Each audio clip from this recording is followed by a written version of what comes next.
Nakakaapekto ang pagtutok ng laser at pagbuntot ng barkong pandigma ng China sa mga mangingisda. Ito'y nang bumaba ang huli ng isda sa West Philippine Sea sa unang 6 na buwan ayon sa Philippine Statistics Authority. Yan ang ulat ni Clazel Pardilla.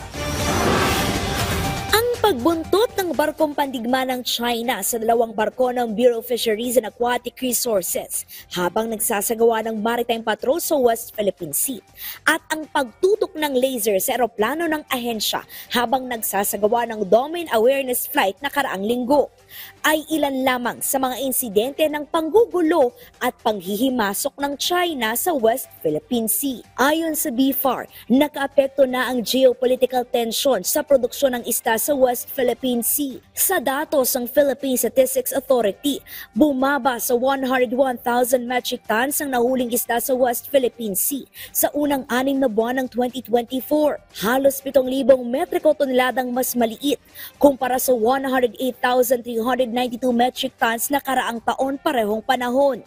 Geopolitical situation, which we can say na that's one of the reasons. Meron din mga ibang rason like yung pagtaas ng fuel, pati rin tong El Nino na dumaan na kung saan naka-apekto dun sa migration pattern ng mga isda. We don't intend to actually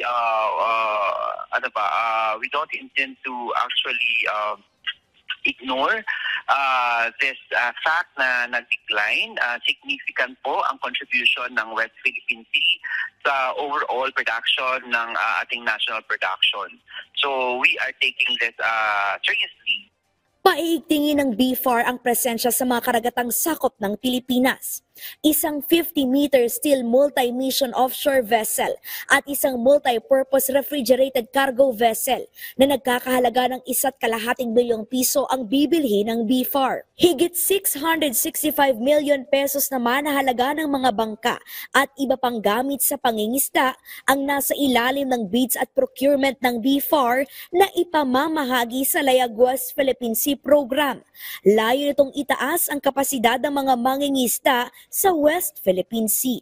The government has exhausted all the necessary efforts to actually address the issue. Hindi po kami titigil para magpatupad ng mga programa na mas makakatulong po para sa ating mga mangingisda. As far as improving our capacity in terms of monitoring, control, and surveillance.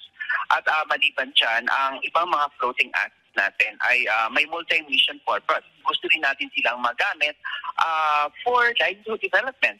Sa kabila ng sitwasyon sa West Philippine Sea, pagsisiguro ng BFAR. Naging sufficient naman ang supply dito sa Metro Manila at hindi naman ito nakaapekto sa presyo, taking into account na ang ating bansa naman ay marami talagang pangisdaan. Hindi lang naman sa marine ang ating source ng isda natin, kundi nanggagaling din siyempre sa aquaculture.